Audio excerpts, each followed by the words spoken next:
it's Amber. So today I'm going to be doing a requested hair tutorial. So this is a little bit curlier than what you saw in my video when you requested it for my giveaway, but this is just freshly curled, so it's quite curly, and as I go throughout the day it will relax a little bit, so go ahead and just keep that in mind.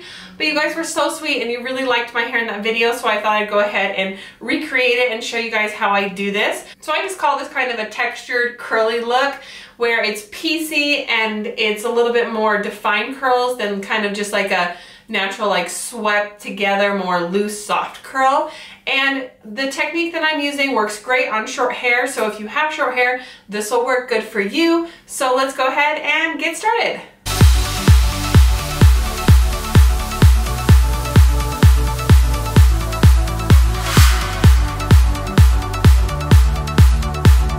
Alrighty, before we get started, I'll show you the things that I'm going to be using. First thing is this is a probably like 1 inch to 1 1/4 inch tapered curling iron. This is from Hot Tools. This, I think, makes it a little bit different curl than if you were just going to use just a straight barrel, because it gives you kind of that tapered end, which I think gives you a little bit more of that funky, irregular curl, versus this just gives you more of just a straight curl. So I like to use the tapered curling iron, and this is my favorite size. I also have one smaller than this, and it gives it more of that old school Taylor Swift curl, but I like this one for this particular look. Also, the products I'm going to be using, I'm not sponsored by any of these brands. These are products that I actually use in my salon. This is my salon, if you're wondering what the background is. I'm going to use my dry shampoo first because I do have second day hair, so I just want to absorb any oil out of my hair. And then my secret product is the Redken Hot Sets. This is the number 22. I like this because it's a little bit stiffer, so it gives it kind of that like separated curl instead of like that soft like mesh together curl. This also protects your hair from heat and it makes your curl hold. So if you have curls that never stay, this will make it hold. I had a bride and she's like, my hair never curls. I even tried curling her hair without anything. It would fall right out. I used the stuff on it and it lasted the entire night. So this stuff works really good. The next thing I'm going to be using is a harder hold hairspray. Because this isn't really like a soft, touchable, like loose style, I can get away with using a little bit stiffer hairspray. So this is one of my favorites for that. This is the Bedhead Hardhead, and this definitely makes your hair stay. This is not good if you like really soft, touchable hair, but if you like your hair to stay and you don't mind it being a little stiff, then this stuff will make it really stay in well. I also would suggest getting some clips to separate your hair. It makes it so much easier if you want it to be really big and voluminous. If you just do one section, it can be hard, especially if you have shorter hair like me, to get these underneath pieces. So separating it is key. And then make sure you have a heat protectant glove. Whenever you're using any kind of wand, you want to make sure you have a heat protectant glove, or else you're going to end up with burns on your fingers like I did when I couldn't find mine. And now I have a scar. Hashtag hairdresser problems. So anyway, let's go ahead and get started. So I'm going to start off by just sectioning off the crown of my hair, spraying this in. I don't know if I mentioned, this is the Pillow Proof Blow Dry 2-Day Extender from Redken. And I like to let that set in a little bit, but I also like to kind of work it through the hair. I especially like to do my bang area, because that's the area for me that'll start to show and separate a little bit.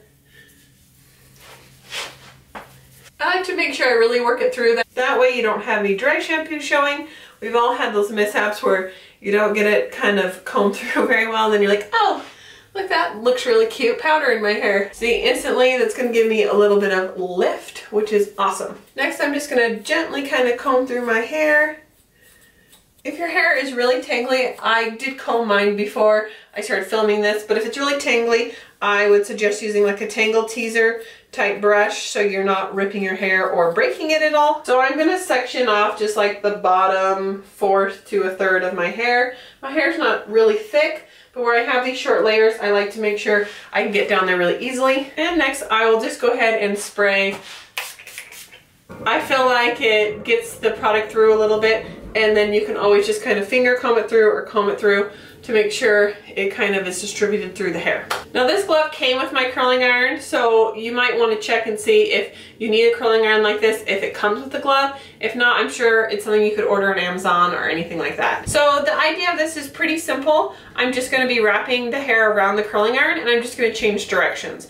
I also did a tutorial like this that's very similar with my longer hair, but it does have a little bit different look when your hair is shorter. With shorter hair, I go all the way up to the root. With my longer hair tutorial, I left the roots a little bit more straight, but when you don't have as much hair to work with, I want to get all the way to the top and kind of get that curl going up there.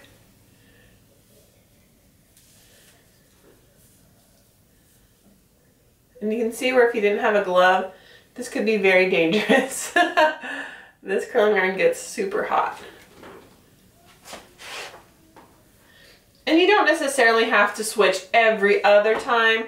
It can be pretty random. This is the kind of thing where you can kind of just do it as what suits you, and if you end up doing two the same direction, it's not going to like ruin it or anything.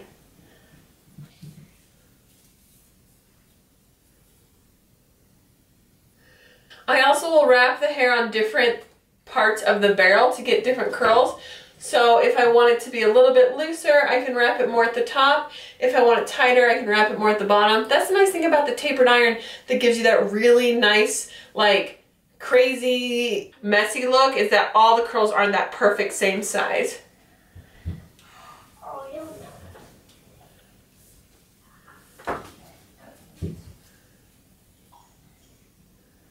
The other thing I do when I'm wrapping the hair is when I don't typically wrap the hair all the way around the curling iron and hold it tight. I'll leave a little bit of a tail, and so they're kind of sticking out different directions on some of them, and it just adds that kind of messy texture, which I like. Another thing that can help with the random texture is just taking pieces of different sizes.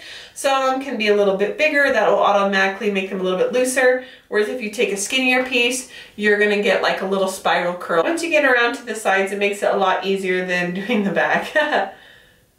And then I'll always just take a mirror and check, and I'll just look behind using a hand mirror and make sure that I don't get any spots missed. Because when your hair is like this, you really don't want to have like a big old straight chunk just hanging out. Unless you really want that look, and then you can do that too. If I want some of the hairs to have a little bit different texture, kind of like this curl, all that I do is just separate out a little piece. And then when I'm wrapping it, I just start to twist the hair a little bit. And it'll give it a little bit different texture than the rest of the curls, which I think just kind of adds like that extra level of dimension. So last layer, if I had long hair, I probably would have done this whole section together. Because my hair's shorter and I want it a little bit more voluminous at the roots, I decided to separate it. So I'll go ahead and just spray this side and spray this side. I like to pull the hair up and then just wrap away. If you have longer bangs, you can kind of twist them in, make them go back into your hair, or you can just leave them like I'm going to leave mine.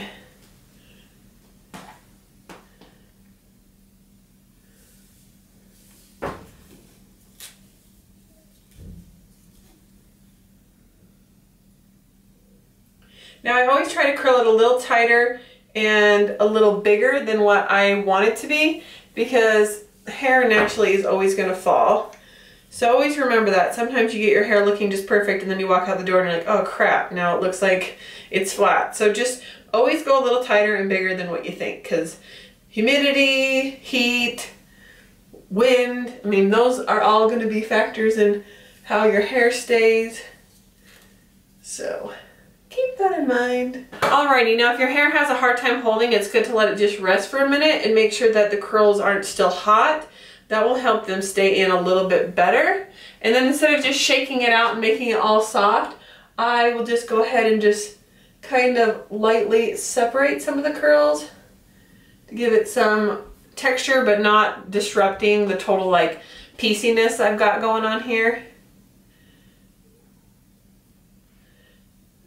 Then once I'm done, I will just finish with spray. I like to kind of lay my hair down when I spray it, so when I come up, it gives it a little more body.